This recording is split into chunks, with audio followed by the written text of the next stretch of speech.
On va revenir sur tout ce que tu portes dans ton cœur. On va commencer par un message, une lettre que tu as écrite, enfin plutôt un message vidéo, que tu as adressé aux membres de la communauté de l'Emmanuel. Oui.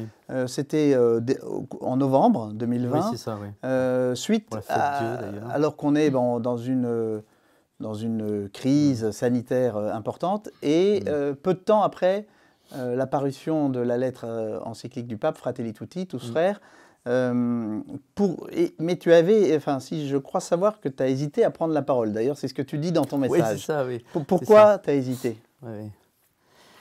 Pourquoi j'ai hésité? Peut-être parce que je me disais qu'il y avait déjà beaucoup de paroles de dites. C'est-à-dire qu'aujourd'hui, on ne peut pas allumer une radio, regarder une télé, regarder son écran sans entendre parler de la situation actuelle. Donc beaucoup est toujours dit et je me disais, c'est pas forcément utile. Est-ce que c'est nécessaire de dire une parole également, de m'adresser aux frères? En fait, beaucoup me l'ont demandé, en fait, me disaient, mais... Et puis des amis aussi, que dit la communauté? D'ailleurs, entre parenthèses, quand on pose ce genre de questions, j'aime bien rappeler que la communauté de l'Emmanuel, en fait, elle est dans l'Église, et donc il n'y a pas un magistère de la communauté de l'Emmanuel. Voilà, donc en fait, on est dans l'Église, on est au service de l'Église, on est en mission. Voilà, bon. Et donc, je me disais, est-ce qu'il faut parler ou pas? Et c'est vrai que j'ai été très touché par cette encyclique du Saint-Père, du pape François, parce que me semblait-il, et je voulais donner envie à mes frères de la lire, de la méditer, de la travailler, parce qu'il me semblait justement que cette encyclique répond à notre situation actuelle. Voilà. On est quand même dans une situation particulière. Il ne s'agit pas de faire de catastrophisme. L'humanité a déjà vécu beaucoup de périodes difficiles, mais on est quand même, on le voit bien, dans une période éprouvée, éprouvante, et au niveau international, au niveau mondial, ce qui est quand même assez nouveau, notamment avec la mondialisation dans laquelle on est, au niveau économique, au niveau médiatique. Et il me semblait que vraiment le Saint-Père, dans cette encyclique, nous ramenait à l'essentiel, qui est évidemment le Christ, mais dans la façon de le vivre, dans la mise en œuvre, à travers cette fraternité, qu'il est nécessaire que nous vivions les uns avec les autres, quelles que soient nos convictions. Et beaucoup de passages de cette encyclique m'ont touché, et donc c'est vrai que j'ai décidé finalement de m'adresser à mes frères et puis de reprendre certains passages et en tout cas de les encourager à la lire et à la méditer. Oui, tu utilises cette belle expression, tu dis que Fratelli Tutti, c'est comme une antidote providentielle aux maux que nous vivons aujourd'hui. Oui, c'est ça, voilà, c'est ça. En fait, d'ailleurs, aujourd'hui, justement, et on n'est qu'au début, enfin, j'allais dire malheureusement, je ne sais pas, mais en tout cas, on voit que les sociologues, que les médecins, voient déjà les dégâts collatéraux aussi de ce qu'on est en train de vivre, et notamment finalement, le fait de porter des masques, cette distanciation sociale, comme on l'appelle, alors que c'est déjà le terme en soi est un mauvais terme, parce que justement, ça ne doit pas être une distanciation corporelle peut-être pour éviter la transmission du virus, mais ça ne devrait pas être une distanciation sociale. Or, ça le devient justement. Et on voit bien que ça va être vraiment une des difficultés, vraiment encore une fois, un des dégâts collatéraux de ce qu'on est en train de vivre, c'est qu'il y aura un avant et un après. Enfin, je l'avais évoqué dans un autre petit message que j'avais fait pour les frères le 25 mars. Mais on voit bien que les difficultés que nous rencontrons vont laisser des traces. Voilà. Et en même temps, on sait qu'en Dieu, tout est grâce. Et donc justement, c'est comment vivre ce temps, comment vivre ces difficultés en étant très à l'écoute de Dieu et en le vivant comme un signe des temps, quoi. Il y a quelque chose de biblique dans ce qu'on vit, j'oserais dire. Le nom même de cette lettre, Tous frères, du pape, t'a fait penser à Pierre Goursat. Oui, tout à fait, parce qu'en fait, je crois que profondément dans notre charisme... Pierre Goursat, qui est le fondateur de la communauté de l'Emmanuel. fondateur de la communauté de l'Emmanuel, et qui en 72, avec Martine Cata, vit un week-end de prière à Troussure, en région parisienne, et accepte une prière dite de l'effusion de l'esprit, voilà, enfin, qui consiste en fait à demander un renouvellement des grâces du baptême dans l'Esprit Saint. Ils vivent cette prière et ils disent, alors qu'ils étaient très différents, de milieux très différents, d'âges très différents, Pierre était beaucoup plus âgé que Martine, et ils disent en fait à la fin de cette prière, on s'est reconnus frères et sœurs. Et en fait à ce moment-là, sans le savoir, la communauté de l'Emmanuel spirituellement était née. Voilà. Et donc après, ils font un groupe de prière, le groupe de prière grandit, bon après on peut lire ça sur internet, l'histoire de la communauté, donc je ne vais pas la développer. Mais donc le groupe grandit et ça devient la communauté d'Emmanuel. Donc au cœur de notre charisme, il y a cette question de la fraternité. Et d'ailleurs, dans la fraternité dans la communauté de l'Emmanuel, donc les membres lambda de la communauté de l'Emmanuel s'engagent et l'engagement qu'ils prennent est renouvelable tous les ans. Ouais. Mais en son sein, il y a des membres qui sont appelés dans la fraternité de Jésus, et là c'est une consécration. Voilà. Des membres de la communauté qui sentent cet appel vraiment à donner leur vie pour la fécondité du charisme de l'Emmanuel. Et donc là, c'est définitif, c'est une consécration. Donc au cœur de notre charisme, il y a cette dimension de la fraternité. Oui, la fraternité, que rejoint évidemment. Alors on a à le vivre entre nous, mais évidemment beaucoup plus largement, et c'est ce que nous dit cette encyclique. Tu dis que la parole du pape est une parole prophétique. Oui, tout à fait. Et tu dis que combien tu es frappé de la continuité du pape François avec ses prédécesseurs Jean-Paul II et Benoît XVI. Pourtant, je dirais, tout le monde ne dit pas forcément ça. Mais... Oui, alors justement, c'est peut-être pour ça que j'ai tenu à insister là-dessus. Parce que justement, d'ailleurs, dans cette encyclique, le pape François cite beaucoup ses prédécesseurs. Et c'est vrai que c'est très, je dirais, une peine profonde, j'ose le terme, mais de voir que souvent notre pape actuel n'est peut-être pas accueilli et reçu comme je pense qu'il devrait l'être. Alors c'est lié aussi au monde médiatique actuel, au monde, on ne parle plus de débat, on parle de polémique. En fait, je suis frappé de voir que dès qu'un sujet arrive quelque part, en fait, il n'y a pas un débat, il faut créer une polémique. Il y a une polémique. Et donc, on va de polémique en polémique. Et c'est vrai aussi pour le Saint-Père. C'est-à-dire que dès qu'il s'exprime, on a l'impression que certains sont plus prompts à vouloir trouver qu'est-ce qu'il y a qui ne va pas dans ce qui est dit, plutôt qu'à comprendre ce que Dieu nous dit à travers cet homme qu'il nous a donné. C'est-à-dire que, concrètement, et là c'est le catholique qui parle, mais enfin, je pense que l'Esprit Saint ne s'est pas trompé le jour de l'élection du pape François. Voilà. Donc ma question, c'est pas, là il me dérange, il me pousse à la conversion. C'est ça qui est important comme question. Et c'est pas de se dire, d'avoir un filtre tout de suite pour essayer de repérer des points qui, semble-t-il, ne sont plus dans la ligne de ce qu'étaient ses prédécesseurs. Entre parenthèses, je ne sais pas si j'ai le droit de faire de la pub, mais je suis en train de lire, je suis à plus de la moitié, le livre de Chiron, là, qui est donc un historien catholique, qui s'appelle François Phobie, ou François Bashing, et qui est très intéressant parce que c'est une vision de l'historien, et il reprend tous ces grands moments du pontificat de François, et il est très factuel. Et on voit aussi combien les médias, quelquefois, ou des journalistes, ou des... Voilà, je m'adresse à un journaliste un peu à travers toi. Tu connais les petites discussions qu'on a pu avoir sur le sujet.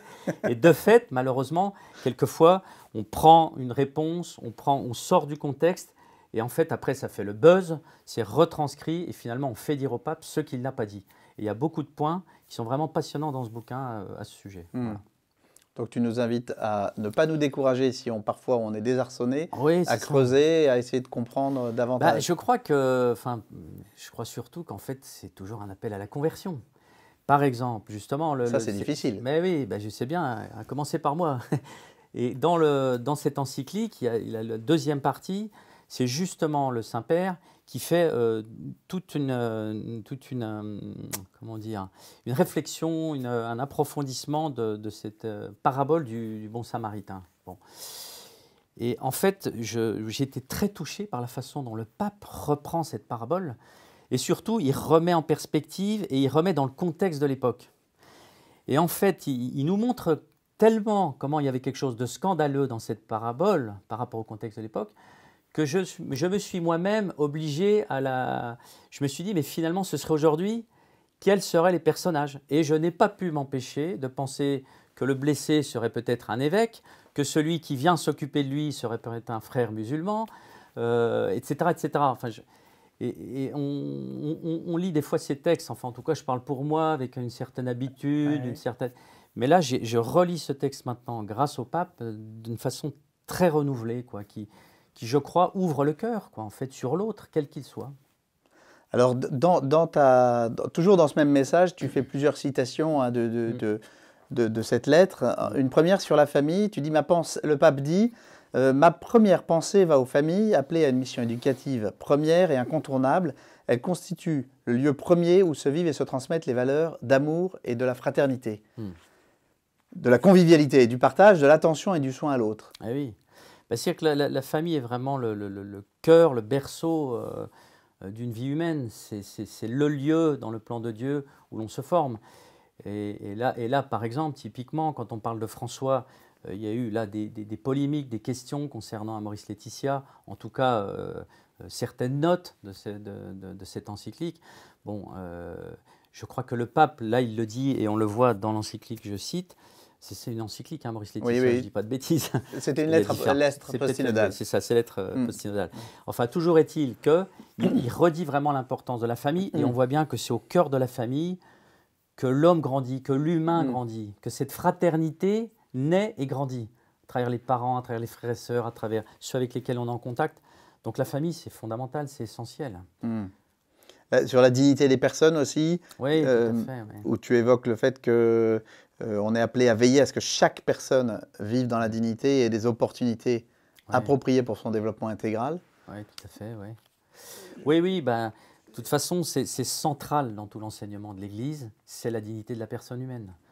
En fait, on est créé à l'image de Dieu. Donc, quelle que soit la situation dans laquelle on se trouve, et le pape, d'ailleurs, a plusieurs passages sur le sujet, et quelle que soit la profondeur du péché dans laquelle nous sommes créés à l'image de Dieu, et nous sommes vraiment appelés à la conversion pour retrouver ce cœur qui va rejoindre le cœur de Dieu, qui va rejoindre ce royaume auquel on est tous appelés, qui commence déjà ici-bas. Et ça, c'est extraordinaire.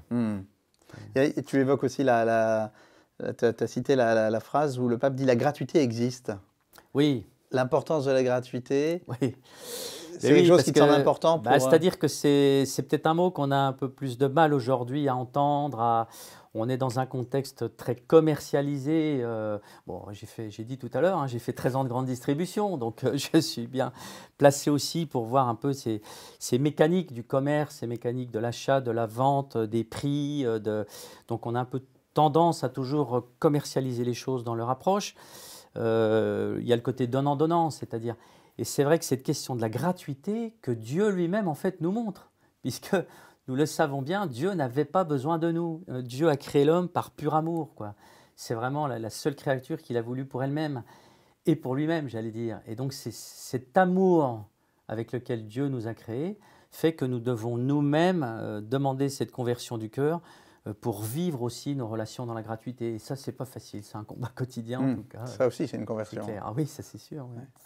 Il évoque évidemment, pour vivre cette fraternité, toute la lutte contre les intolérances et le fondamentalisme. Il dit, et tu cites, hein, vivons et enseignons la valeur du respect, l'amour capable d'assumer toute différence, la priorité de la dignité de tout être humain, sur ses idées, ses sentiments, ses pratiques, voire sur ses péchés, quels qu'ils soient. C'est ça, oui. C'est ça. Ça, c'est difficile. Ça aussi, ça nous demande... Une conversion profonde, mais de fait... Parce que l'intolérance et le fondamentalisme, on imagine assez bien des personnes intolérantes ou fondamentalistes ailleurs, chez d'autres. On pense aux terroristes, on pense à certains laïcistes un peu durs. Ça existe aussi, du coup, chez les chrétiens, le pape semble dire ça ou... C'est sûr qu'on peut très vite être rattrapé par ça, on peut très vite avoir des convictions, et c'est très bien d'avoir des convictions, mais qui finalement occultent la dignité de l'autre ou nous font penser qu'on a raison et que de toute façon il a tort, et de ne pas avoir l'ouverture du cœur, de l'intelligence, pour entendre ce que nous dit l'autre, pour avancer avec lui, pour construire avec lui. Et donc le pape insiste beaucoup là-dessus. Et ce qui n'enlève en rien le fait que le non-respect de l'autre, par contre, est un péché profondément. On a eu des débats en France récemment sur la question de la caricature, et je crois qu'il faut quand même dire les choses clairement. La liberté d'expression doit intégrer le respect de l'autre, justement, doit intégrer le respect de l'autre. Et ça, c'est ce qu'il faut qu'on apprenne à nos jeunes, à nos enfants, justement, savoir écouter l'autre, savoir respecter ses convictions, savoir respecter ses croyances. Et je crois que dans ce domaine-là, comme le disait quelqu'un récemment sur ce sujet, la question n'est pas d'interdire peut-être les caricatures, certains humours et compagnie pour des raisons de liberté, que j'entends complètement, mais c'est de se l'interdire soi-même. De m'interdire d'insulter Louis Étienne si je ne suis pas d'accord avec lui. Ça, c'est mieux le respecter. Voilà, c'est tout simple. Je te remercie. Oui, ça te rassure. Évidemment, le pape parle beaucoup des pauvres. Depuis le début de son pontificat, il en parle encore beaucoup dans cette lettre. parfois il a agacé ou il agace certains catholiques à en parler un peu tout le temps. Oui. Il parle aussi beaucoup des migrants. Comment tu comprends, toi, cette insistance du pape? Bah là aussi, hein, pour reprendre ce que j'ai dit au début de notre entretien, d'abord, il faut être attentif parce qu'il y a ce qui est tout le temps mis en avant et qui n'est pas forcément toujours neutre. Voilà. Et donc, je crois surtout que ce qui nous agace, c'est quand, pour dire les choses autrement, quand quelque chose nous agace, il faut accepter de creuser pour voir justement si ce n'est pas que ça touche chez nous un point de conversion. Et que comme c'est plus difficile à vivre, ben c'est plus simple finalement un peu de botter en touche et de dire ça m'agace. Bon, moi il y a des moments où ça m'agace, mais il faut creuser. Il faut, et cette question du pauvre, cette question de vraiment d'être ouvert, moi je suis très touché, ou à d'autres cultures, à d'autres. J'ai été très touché dans le cadre de ma responsabilité, par exemple, dans la communauté, par nos frères et sœurs du voyage, par exemple. Voilà. Et je vois aussi ce que certains vivent au quotidien, d'être dans ces situations vraiment très difficiles, de ne pas être accueillis, d'être rejetés, d'être critiqués, d'avoir des descentes de gendarmerie, etc. Et je ne suis pas en train de dire qu'il n'y a jamais de soucis, et c'est vrai pour les uns, pour les autres. Mais ce que je veux dire, c'est que à travers cette culture, à travers ces frères et sœurs que je connais beaucoup mieux maintenant, enfin que je pense connaître un peu mieux en tout cas, eh bien ça m'a beaucoup touché. Et le pape François, et quand j'ai été élu, en fait, ce qui s'est passé, c'est que je devais aller à une retraite à Paray-le-Monial sur un camp avec nos frères du voyage. Et quand je suis arrivé, donc j'ai été élu modérateur et je leur avais promis que je passais en juillet, donc je suis allé manger avec eux. Et en fait, j'ai vraiment décidé et eu dans le cœur à ce moment-là que même comme modérateur général, il fallait que je continue d'être en première ligne avec eux. C'était important parce que justement, ils ont besoin aussi de cet amour fraternel, ils ont besoin d'être connus, et que pour la communauté de l'Emmanuel, c'était très important. Et donc je suis très heureux parce que c'est toujours moi qui suis en lien direct avec eux pour les accompagner dans notre cheminement, parce que quand je dis qu'on les accompagne, eux ils nous accompagnent aussi. Et Dieu sait tout ce que je reçois quand je suis au milieu d'eux.